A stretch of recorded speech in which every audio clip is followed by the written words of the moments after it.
welcome back to Salisbury and Sweetnam Sports Podcast. It's episode 4. The weeks are absolutely flying. Welcome back, James. How you doing, buddy? You alright? Yes, I am alright. And a few out there who potentially aren't overly keen on some of the sports that we cover, just to mention that there are time tags, so to speak, in our caption on the YouTube video, so you can just skip to whatever sport you want to hear our drivel about. So yeah, there you go. Yep, right in the description. Anyway, how's your Lent getting on? My Lent is absolutely fantastic. Yeah, if you didn't listen last week, Adam gave up pastry for Lent. I did give up pastry, and I haven't been to Greg's once, or the Pound Bakery. That is impressive. You'll be hitting that 17 stone mark soon. Yeah, hopefully, yeah. That is the aim. Yeah. Cheers for that.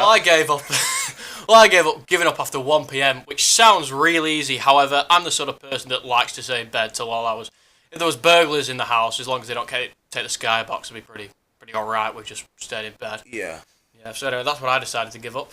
Anyway. Hold on, how have you done with that?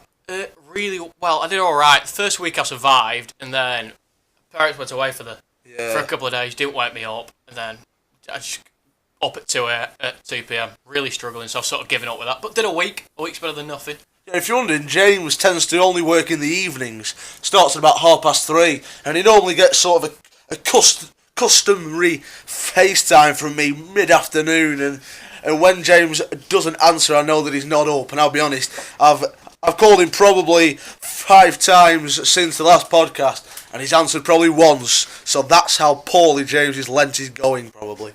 Yeah, not brilliant. Right, first of all on the boxing, Callum Smith fought a kickboxer on ITV Box Office. He did, but you're doing the kickboxer, that emphasising that particular term, a bit of an injustice for the kickboxer.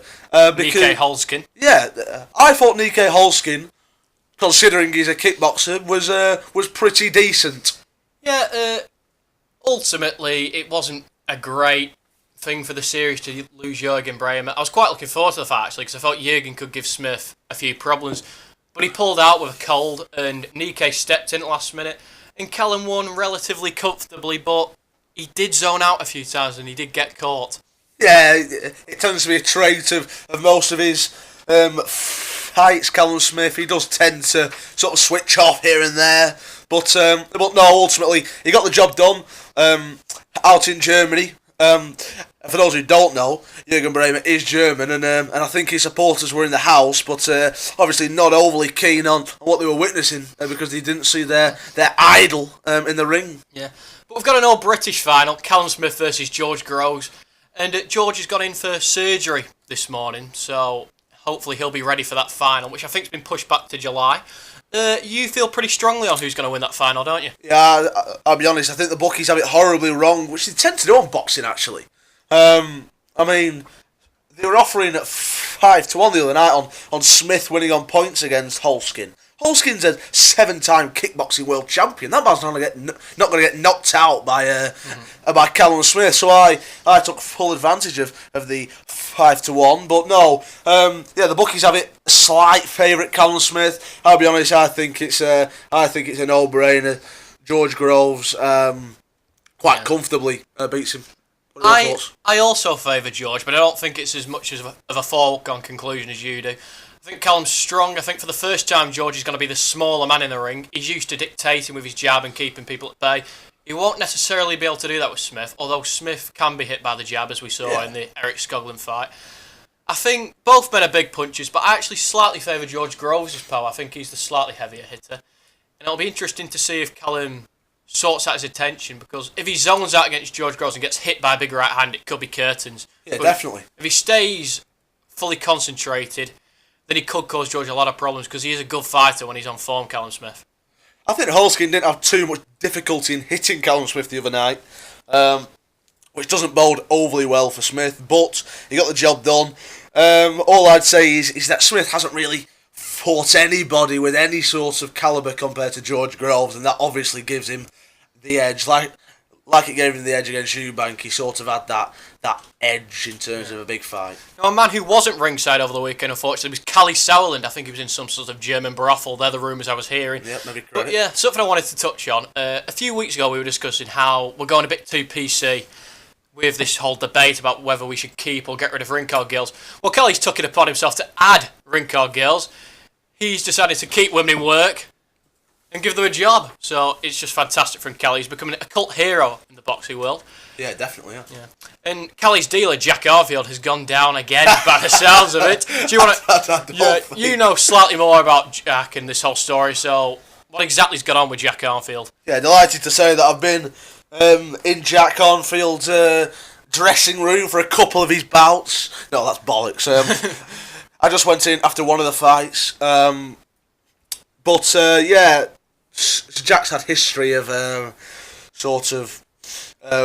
involved in drug peddling, and it would seem that he's going down that greasy pole once again. Conspiracy to deal Class A drugs, I've heard. Yeah.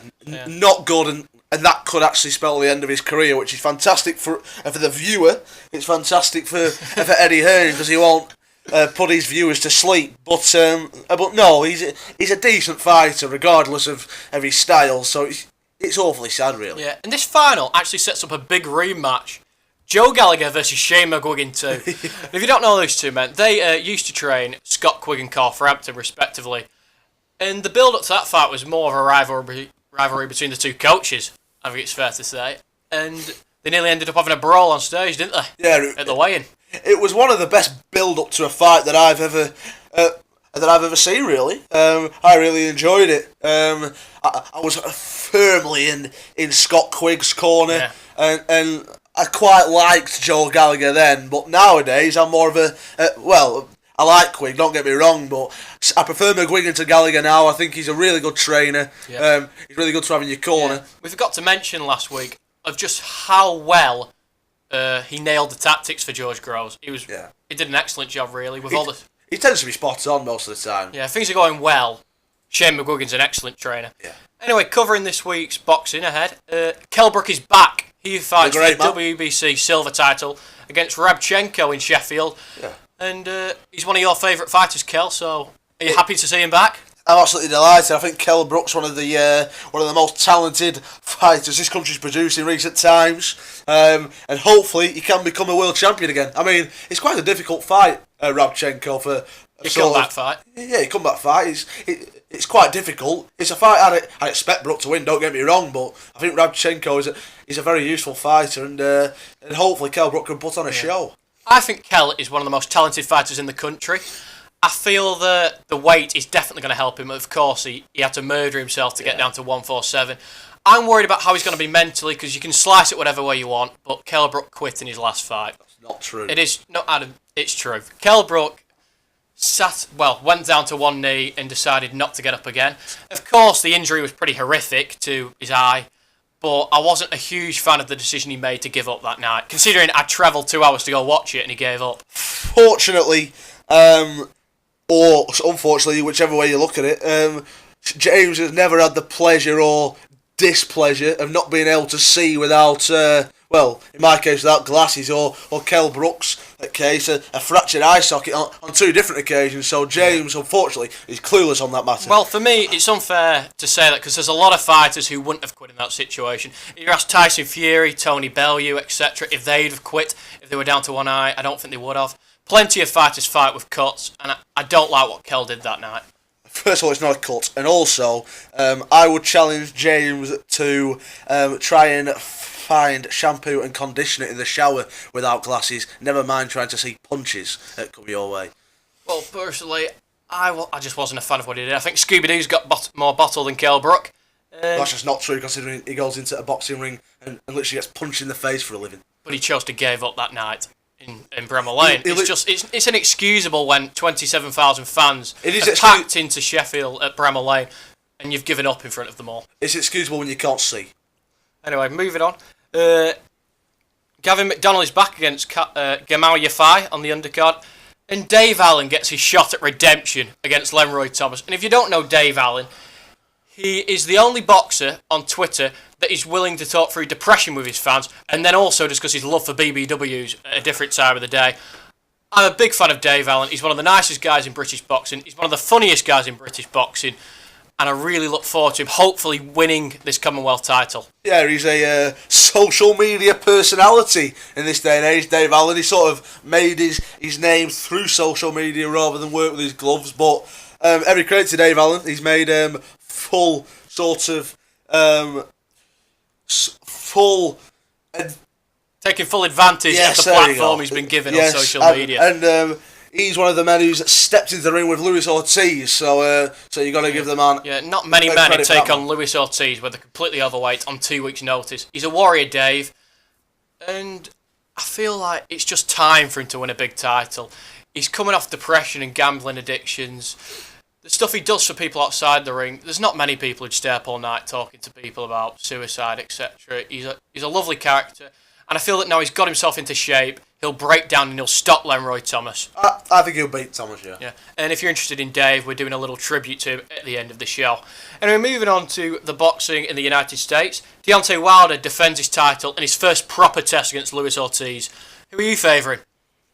I'll just go Wilder, but I'll tell you what, it's an absolute cracker. This is a sort of fight that you don't take much.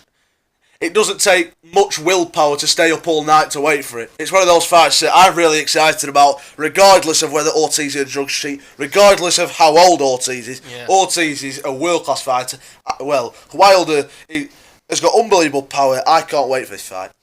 Yeah, of course, he's listed at 38, I think, Luis Ortiz. He's more likely 49. Yeah, definitely. We discuss these Cubans and their false birth certificates quite regularly. He's old as God, that man. Yeah, he's an old man. Yeah. Probably got great-grandkids. It's hard, though. Well, it's a Cuban life. But yeah, I feel that Deontay Wilder is probably the favourite in this fight for me. I feel if he can keep Luis Ortiz at bay with his laser jab and can keep him on the end of that power, of course, Deontay Wilder, probably the biggest puncher in boxing with that right hand. Explosive, yeah. He puts people to sleep. Yeah. And Luis Ortiz, definitely the more skillful boxer, of course. He's got hundreds of amateur fights. But he is old, he's been inactive, he hasn't looked brilliant in his last couple of performances. And I feel that the youth and desire of Deontay Wilder will be enough for him to win this fight. Yeah, I'm slightly favouring Wilder too, but it'd be cracking. Now, don't ask me why, but I was on YouTube the other day and I stumbled across Wags of Atlanta. Right. And Deontay Wilder is actually on this programme. Like, it's his missus is on. His missus is a Wag of Atlanta. So I was watching this and Deontay gets up to some weird things. He's now turned into a reality TV star and really should be focusing on the biggest fight of his life. But that's up to him if he wants to be an Alabama version of the Jersey Shore.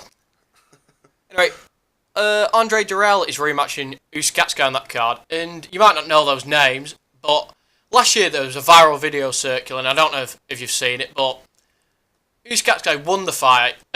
Lost the fight via disqualification, and after it, Andre Durrell's coach walked up to Usyk and punched him in the face. Do you remember? Yeah. Usyk, I hope, makes up for that this weekend because obviously it was disgusting to be punched in the face by a coach. Yeah, just shouldn't happen.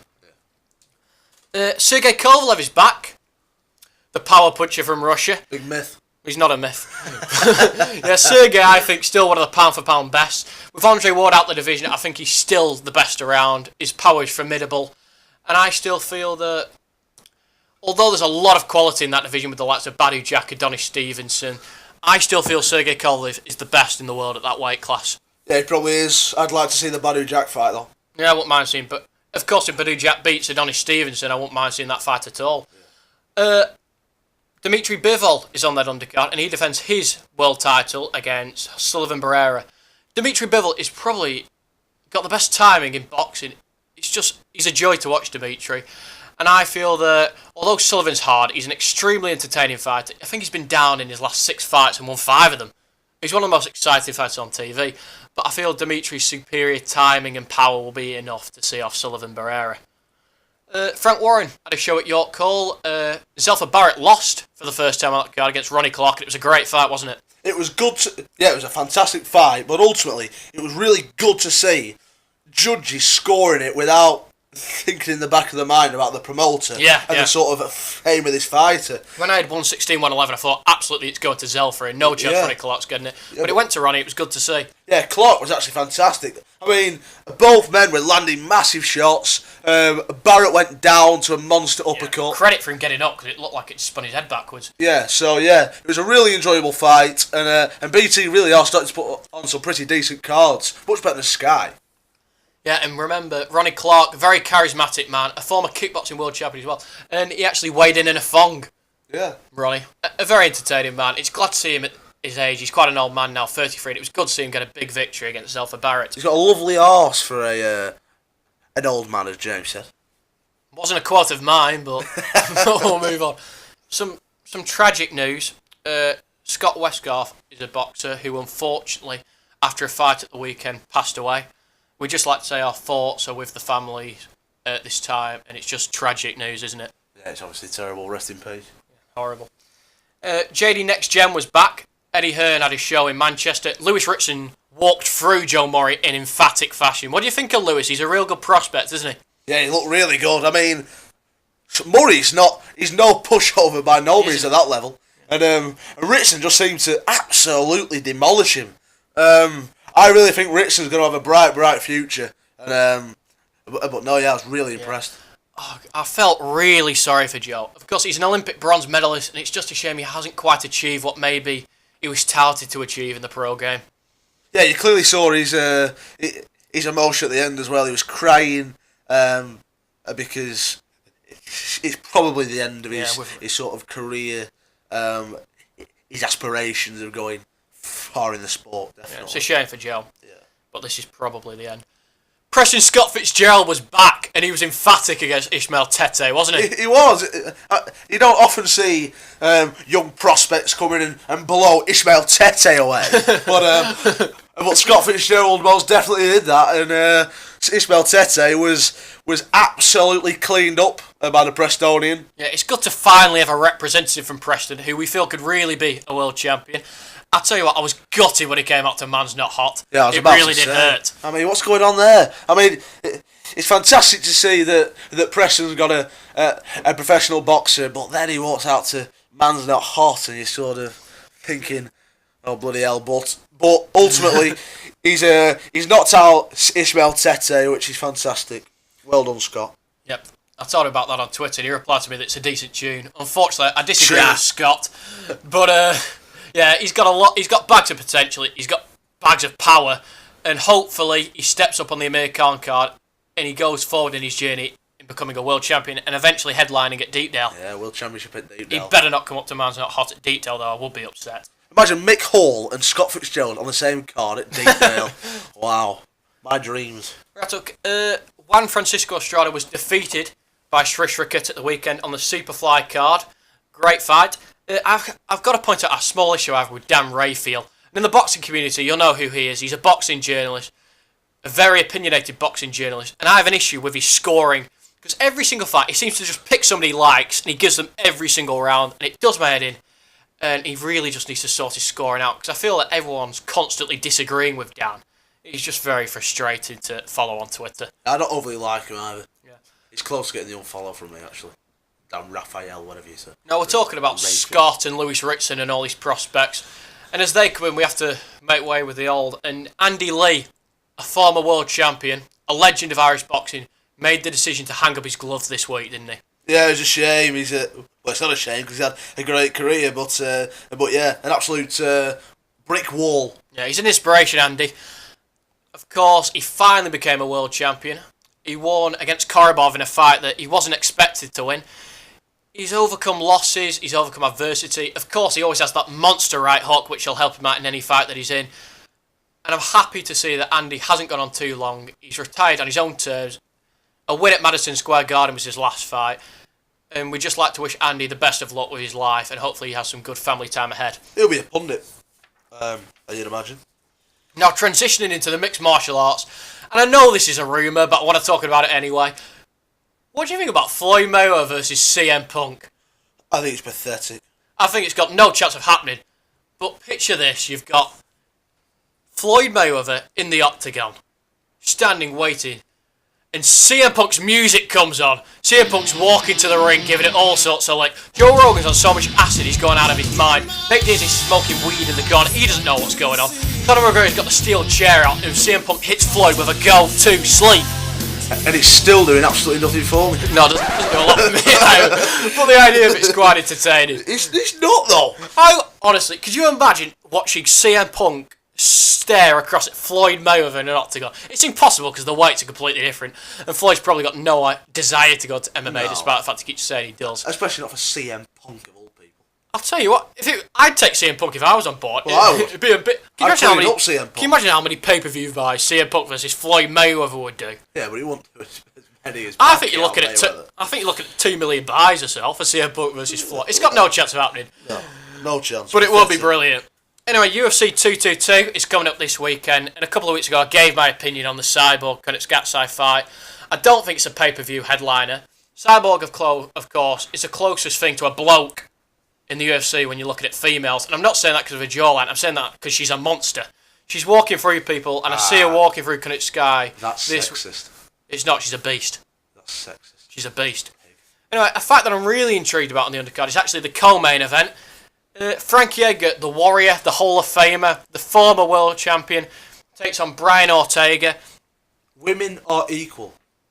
This is nothing to do with women. Frankie and Brian are men. I know that, but it was sexist. But yeah, Frankie, of course, is a legend of this game. And every time he seems to fight these young prospects, Jeremy Stevens, Yair Rodriguez, he seems to eat them up. But I think Brian's a little bit special. I think his submission game is elite, as we saw in the Cub Swanson fight. And although I'd like to see Frankie win, I have a slight feeling that Brian could pull this off. And if you're talking big men, Stefan Struve is back, 7'1" heavyweight. He takes on Andrei Arlovsky in a Legends matchup. And a couple of weeks ago, I forgot to mention, so I'll just do it quick, Ross Pearson returned to a win on that Perth card. Ross, of course, from Newcastle, and it's good to see him finally get back on the winning side. UFC 224, a Legends match confirmed. Vita Belfort versus Lyoto Machida. Two Legends, two drug cheats. I hope they knock each other out. Not Legends then, are they? Well, they'll be Hall of Famers. Well, Belfort. Well, of course, you know my opinion on drugs cheats, but... Well, they're not Legends then. Stop broadcasting them as Legends. Oh, okay. They're pigs. Another number one contenders matchup. Jacare takes on Calvin Gastelum. In a very good fight. I slightly favour Jacare. Of course, they're both coming off big wins to Derek Brunson and Michael Bisping, respectively. And I think it's a good matchup, and the winner deserves his shot against Robert Whittaker. Finally, Brad Pickett, if you're listening, mate, the offer to train is there. I'll put it on Twitter.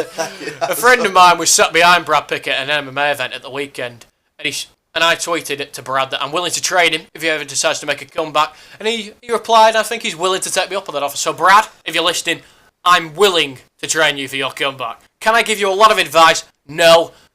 Are you listening? No. Okay, moving on to the football. Wigan defeated Manchester City, didn't they?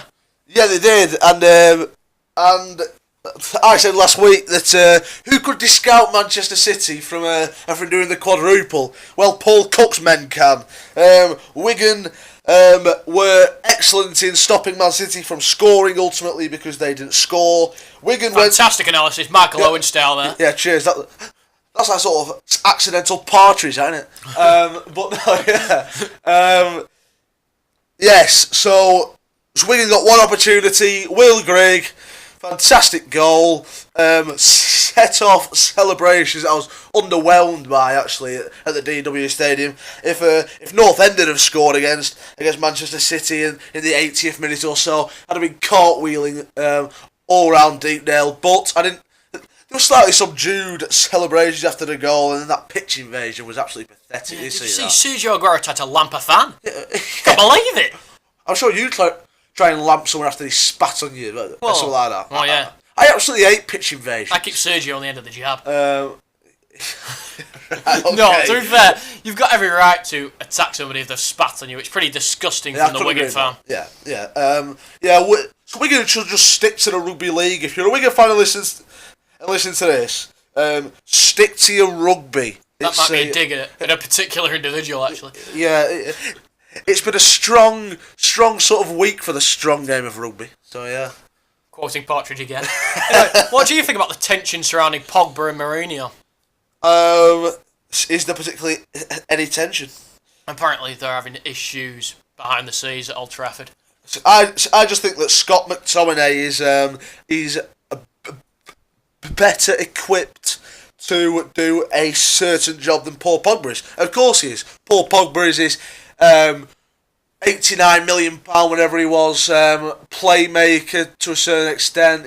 He can provide these wonder balls, whereas Scott McTominay is young, hungry, and we saw at the weekend actually he man-marked Eden Hazard really quite well in that win over Chelsea. So, if Paul Pogba started trying more, because I don't think he tries as much as he possibly could. If Paul Pogba tried more, then he'd get on with Mourinho a lot more ultimately. I think when you're working up in silk pyjamas and you're getting all the money in the world, it's hard to continue to try on the pitch. No, yeah, and that's actually why I think the standard of football's decreased over the last 10, 15 years, yeah. Because like years ago, you're seeing homegrown talents. Let's start with United mostly, because like they had like class of '92, and then like you had Roy Keane and people like that to it, and they're like really hungry for success. And Alex Ferguson. I mean, nowadays all you've got is Paul Pogba, Jesse Lingard, and other clowns like dabbing and doing. Yeah, dabbing is disgusting. And I sort of just want to eradicate dabbing from the world. Yeah, that's just my sort of standpoint on that. Stop dabbing. And that's to you, Ian White. And Jesse Lingard, and even Paul Pogba. Sick of it. Yeah, so get rid of that. But back on the point, Arsenal back in the day, they had like huge leadership, like Vieira and stuff, and he had that rivalry with Keane. I just think it's nowhere near as good as it once was football. I feel that people no longer have the desire to play for a set club. Like, people used to enjoy, I'm going to do a job for Manchester United or Chelsea, etc. Nowadays, they're just looking for which club offers them the most money, and I feel like that spirit and desire is sort of leaving the game. It's diluted, like, especially at Chelsea. I mean, they've had more managers, and I've had hot dinners in recent years. It's just pathetic. Right.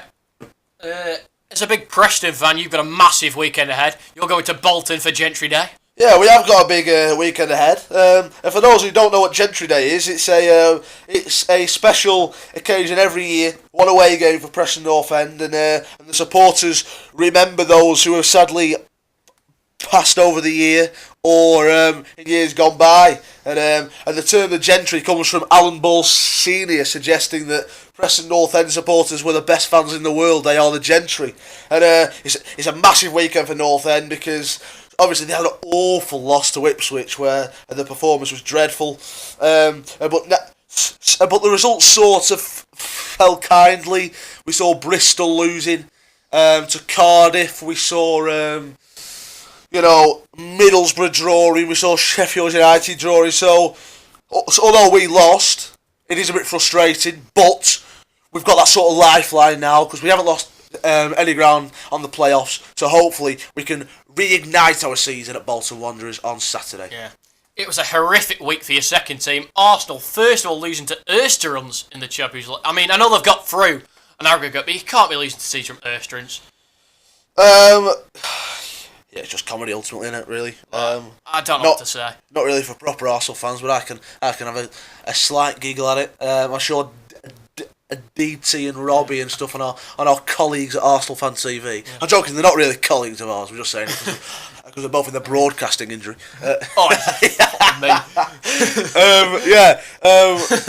Awful from Arsenal against Österunds, and words can't describe how disgusting they were against Manchester City as well. Österund's team is probably made up of bin men and fucking gigolos. I can't imagine there's many particularly good players in there. Who was in charge at Österunds? Was it Brian Potter?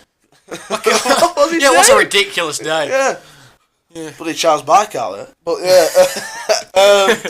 Yes, Arsenal are a complete embarrassment. I could talk all day about how when I was growing up it was the Arsenal, and you had like Henry, Youngberg, Keown, Adams, Torre, people like this. And now they've got Alex Iwobi and Granit Xhaka. I mean, even Olivier Giroud's not interested in playing for you anymore. Well, Arsene Wenger's interested in playing Olivier Giroud. Yeah, talking Arsene Wenger, I feel he just needs to go now. I think the football would agree with and that. Especially after that 3-0 defeat in the Carabao Cup final to City. it was vile. I mean, Also, it makes me feel sick calling it a Carabao Cup. In my head, it's still the Carling Cup. That's still what I believe. it's still the milk cup for those of a certain age. But yeah, Arsenal were a disgrace. Manchester City weren't their vintage self at the mid all season, but Arsenal were ultimately brushed aside. It was awful to watch. I only watched the first half because I had cricket practice on that night. But yeah, I thought Arsenal were woeful in the first half, and obviously it didn't improve when I left. It's no real surprise though. I think Arsene Wenger's struggling to motivate his players. His transfer business over the past 10, 15 years has been nothing short of abysmal. He's failed to rectify glaring holes in his team. And Arsenal will struggle for as long as he's in the job, which is a real shame because ultimately he's a fantastic manager. Well, he was a fantastic manager. He was a fantastic manager 10 years ago. Well, sort of 15 years ago. It's game over for Arsenal now. Arsenal last won the league in 2003/04. He'll probably be there till he's 95 though. Oh yeah, definitely. Anyway, Chelsea and United both got draws midweek in the Champions League. Decent results to take back, or more so for United than Chelsea? Yeah, more so for United, most definitely. I wasn't there. I weren't in Sevilla, most definitely not. But I was in the highlights. I was at the Snooker. But yes, on paper, it's a good result. It would have been slightly better if they got that away goal, but you can't have it all. Look, I'd expect United to go through. Chelsea, on the other hand, I thought they got the tactics spot on, but ultimately have gifted Barcelona that goal, that lucrative away goal. So yeah, I'd fancy Barca at the Nou Camp, but who knows? Chelsea got a pretty decent record at the Nou Camp. Yeah, and Man United defeated Chelsea over the weekend 2-1. Happy about that. Well, you can be, but I watched that game and all I thought throughout the game was, this standard is nowhere near what it once was, and I'm going to sound like a broken record, so I'm going to stop there. And you wanted to talk about Harry Kane now. 150 goals, is it now? Yeah, 150 league goals, career goals for Barry Kane. Yeah, Barry. Yeah, Barry. Yes. It's obviously a great striker, and let's hope that Harry Kane can lead England to the World Cup glory, which is well within our reach. I'd like to put it out there to our listeners. Can you remember a time where we've gone into a World Cup with such a world-class manager? World-class, Gareth Southgate. Oh yeah. This is a man that got Middlesbrough relegated. I think Gareth Southgate's tactics are second to none in the world of football. I'd rather have Avram Grant over Gareth Southgate. Well, Avram Grant's done a fantastic job wherever he's been. But ultimately, Gareth Southgate, wow, what a manager. I can just imagine him in his well-fitted suit in Russia, lifting the Jules Rimet aloft, kissing it, and everybody in the streets with Great British bunting out, and everyone's having a really nice time. Well, I can see him crying in a Weatherspoons in a onesie after a defeat in the last 16. Okay. Anyway, hold on. Are the Weatherspoons in Russia? Yeah, probably. Because that could tempt a few England fans. It's highly doubtful as Weatherspoons in Russia, but yeah, considering he's from Bristol way, isn't he? J.D. Weatherspoon. I'll be honest, I don't know too much about J.D. Weatherspoon's life. He's always on Question Time and a big advocate for Brexit. So alright, is he? There you go. I mean, his breakfasts are fantastic, but unfortunately, I love a good breakfast, a Saudi Arabian breakfast. Yeah, get the dips out. But yeah, unfortunately, his political views are a bit skew-whiff, with all due respect to you Brexiteers out there. You know, the darts Premier League took to Berlin for the first time, and I can gladly say there was absolutely no atmosphere whatsoever in Germany. Why is that gladly? Because they're just not as good fans as us. We defeat Germany. Well, they're not, yeah. Look, we're not getting into that. I'm not going back to 1942, but I'm going back to 19. No, you've not brought that up. Anyway, at the darts in Berlin, I'd love to go to the Mercedes-Benz Arena in future years. I think we'd have a fantastic time there, James. Germany feels like a country that I've been to about 7 times, but I've never been. It's got that sort of feeling, Germany. I feel like I should have been. We weren't supposed to be going, I think. What, school... Yeah. School trip? Yeah, we're going to have a big doing in Krakow and Berlin, but Berlin was sort of cancelled. Yes, that were it, yeah. Yeah, we had a great time in Krakow nonetheless. I played poker for, what was the currency in it in Poland? Was it the euro? It's not the euro. It's got a... It's not the Turkish lira, is it? Right, Google what that's called. But yeah, I can't actually remember. But I know the currency conversion was decent. But we need to stop talking about the financials of Poland. I know the... the Polish zloty. Zloty, get in, sorted, yeah. You'd be surprised how cheap things are with zlotys. Yeah, I know we got rinsed by one of the lads who was there smoking and what substance? I think it was a cigar. And when we went down for tea, and one of the teachers pulled him over and said, "Why are your pupils the size of Earth or something?" It amazes me how fit these Polish people are because... Sorry? No, hear me out. I'm not talking... Look, I'm talking... Look, are you talking Arthur Spilker? No, I'm not talking Arthur. I'm talking cardiovascular fitness because they smoke like chimneys, but yet they ride bikes everywhere. Yeah, that's true, yeah. Constant cycling in Krakow. Yeah, they must have huge hearts. Yeah, but anyway, back onto the sport of darts. Yeah, sorry about that. The top two, Michael Smith and Simon Whitlock, met, and Michael Smith brushed him aside 7-3. Big win for Smith, and it puts him top of the league. Yeah, like I predicted last week, it wouldn't be a brilliant game, but it's a top of the table clash. Michael Smith, yet again, just keeps getting wins. I mean, it's great to see. He did hit 180s this time. He was by far the better player. Whitlock's sort of just played how he's played throughout the tournament the last couple of weeks. Just alright. Just alright, but came also up to Michael Smith. So, brilliant work from the bully boy. Now, finally, I like Mensa Sulovic, and it's good to see him finally get a win on the board. He defeated Gerwin Price 7-3 in front of his loving German fans. It was the closest thing to a local. Yeah, extremely predictable, this one. Mensa has been playing relatively well in defeat. I think it's fair to say. Gerwin Price, I know James will disagree with me and say, well, he's there on merit. Yeah, potentially he's there on merit, but Gerwin Price isn't good enough for the Premier League, and it will start to show. Well, I disagree because he has put points on the board. He has put points on the board, but he's done it when other players have gone off the boil, and you could say, yeah, but that's good about the Premier League. But ultimately, Gerwin Price isn't good enough. He is good enough. He's not. Very good player, Gerwin. Underrated player, most definitely. It's on his day, definitely. Yeah, he's got the potential to take points off anyone in that league.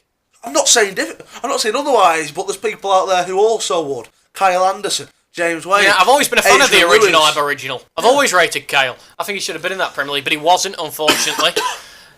Yeah, I'm just... Dave Chisnell. Absolutely not Dave this year. I like Dave, but he hasn't been good enough to have got into the Premier League this year. You know, Vincent van der Voort. Well, we all love Vincent, but MVG... Sorry. Stop it.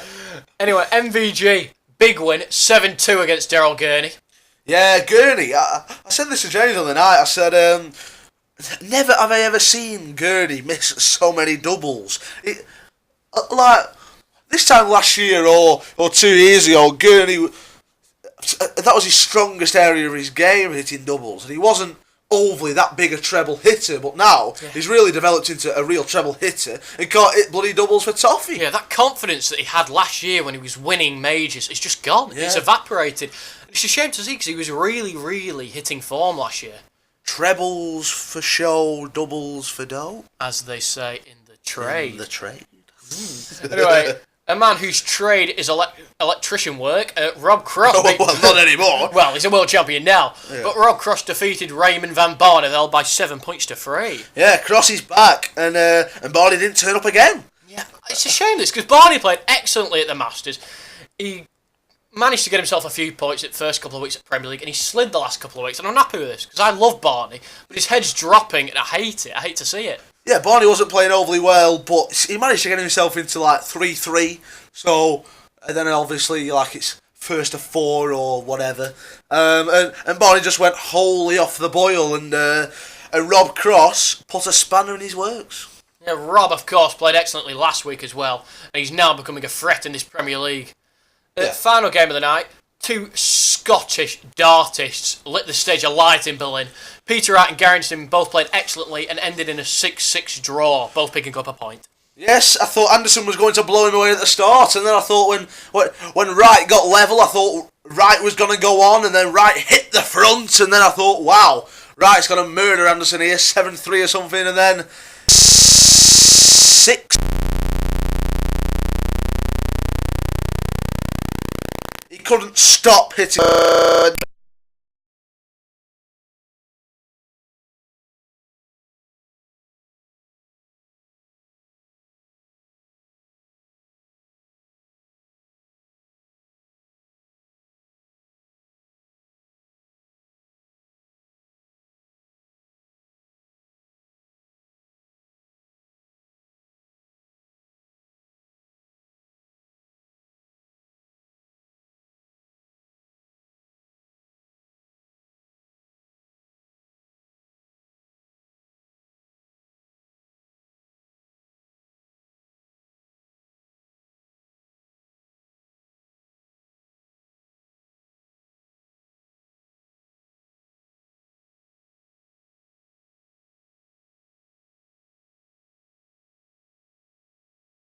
Of course, a very talented woman. Watching her jump off the top of that chamber, very impressive. Yeah, but there were multiple people jumping off the chamber last night. Well, it's always good to see somebody jumping off a chamber. That's all I've really got to say.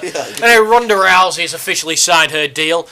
I was disgusted that she put Triple H for a table. Absolutely livid. Yeah, it's one of the more annoyed I've been watching WWE, really. Who the hell does Ronda Rousey think she is? Putting the cerebral assassin through a table. It's bloody obscene. It felt uncomfortably real as well when Ronda came out. Like, she felt close to tears. I think that was genuine, by the way, her being near in tears. Well, it was, because she slapped. Stephanie McMahon slapped. Yeah, it looked about as genuine as a slap can be. Well, it was genuine, because it showed the slow-mo, it saw the skull shaking with after getting struck. Yeah, Stephanie wasn't messing about. She's not scared of that judo. Oh, no. I mean, Steph's a former champion. Yeah, world class. She's not afraid of Ronda. But anyway, yeah, I couldn't believe Kurt Angle said, Ronda, you're a has-been. Yeah, I know. I mean, Ronda's, with all, this sounds naff.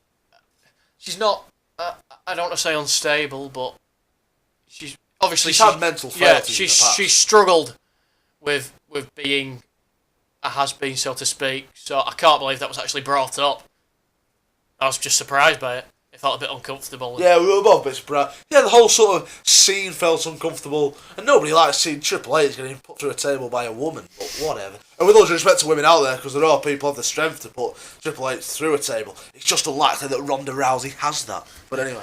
Now, they say the camera adds £10, and unfortunately, you, Adam, were a victim of that over the course of the week. ITV4 got you live on camera, and you didn't look brilliant, with all due respect. No, I didn't. I look like fucking Rick Waller. Yeah, you look big, with all due respect. It's bloody obscene. I had greasy hair, I looked 25 stone, and I looked like I was grimacing at someone. It was just not a pretty sight for all those lovely, lovely snooker viewers. I thought the beast off the bloody chase was at ITV4 Snooker. Oh, cheers. Yeah, well, we've just got Mark Lebet. Mark Lebet, yeah. Married to his cousin, believe it or not. Yeah. Not relevant, but I just thought I'd stick it. Not overly relevant, but he's a fantastic quizzer. Anyway, yeah. He's lovely in a pie, I think. Okay, so anyway, yeah, the Grand Prix final occurred in Preston. Brennan O'Sullivan wiped the floor with Ding Yun Wei by 10 frames to 3. Yeah, and he hit 4 centuries in that, did the Rocket.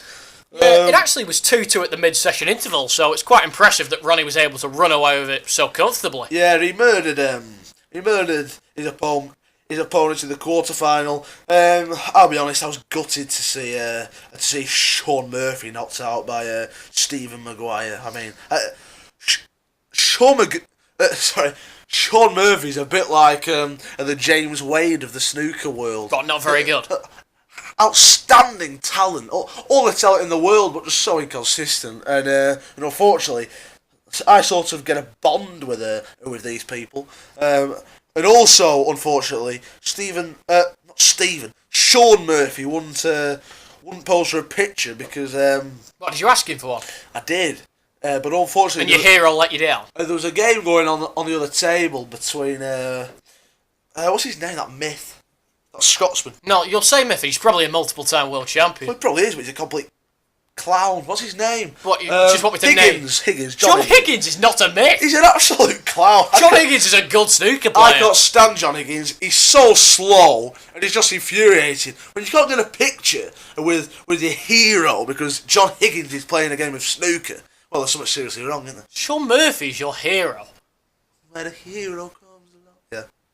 You need a hero, and he's in the name of Sean Murphy. But anyway, Ronnie's a multiple-time world champion, said that he's now rededicated himself to the sport of snooker, so let's hope the talent that he's got shines through once again. Yeah, it's interesting that because after the Masters, he got dismantled by Mark Allen, didn't he?